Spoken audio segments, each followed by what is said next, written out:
करनाल में एक नकली बैंक का मामला सुलझाते सुलझाते पुलिस ने 60 करोड़ के फ्रॉड का भांडाफोड़ किया है। लिसिंग थाने में अजय नाम के एक व्यक्ति की शिकायत के बाद एक पूरी कार्रवाई की गई है।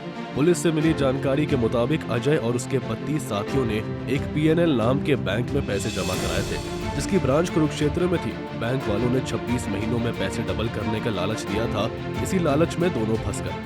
सर इसमें मेरे 13.5 लाख रुपए लगे हुए थे और जैसे ये इनके बैंक थे यमुनानगर में कुरुक्षेत्र वाले यमुनानगर बैंक के साथ हमारी बातचीत होती थी इनकी। सीमा और रहीस ये वहाँ MD और CMD थे अपने बैंक के अंदर।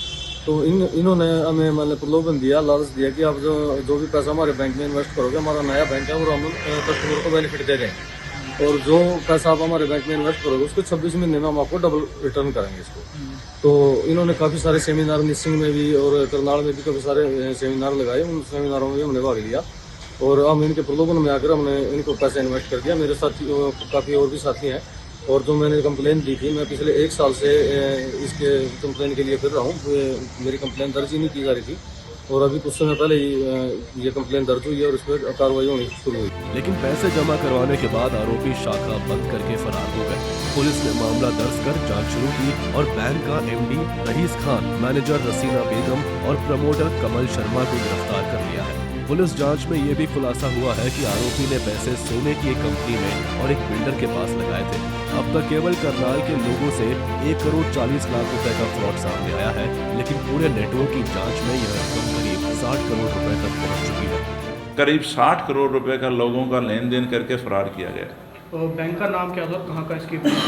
ये इसका नाम प्राइड निधि लिमिटेड है, जो शॉर्ट में इसको PNL बोलते हैं। मेंबर ऑफ बैंक, जो इस प्रकार का कोई बैंक नहीं होता है, सब फर्जी बैंक होते हैं। और ये इसकी एक शाखा थी कुरुक्षेत्र डिवाइन सिटी में और एक शाखा थी सेक्टर 17 हुडा जगाधरी यमुनानगर में। और इससे थोड़े समय पहले आपने देखा होगा कि गोहाना में भी एक इसी नाम का बैंक, इसी प्रकार का बैंक खुला हुआ था। वो भी लोगों के साथ फ्रॉड करके वहाँ से भाग गए। जांच अधिकारी ने बताया कि जिस नाम से बैंक चल रहा था उस नाम का कोई बैंक असल में मौजूद ही नहीं है। यह एक फर्जी बैंक नेटवर्क था, जिसकी शाखाएं कुरुक्षेत्र और जगाधरी में थी। कुछ समय पहले गोहाना में भी इसी नाम से एक बैंक लोगों को ठग कर फरार हो गया था। आरोपी लोगों को चेन बनाकर जोड़ते थे, यानी एक व्यक्ति के माध्यम से दूसरे को फंसाया जाता था।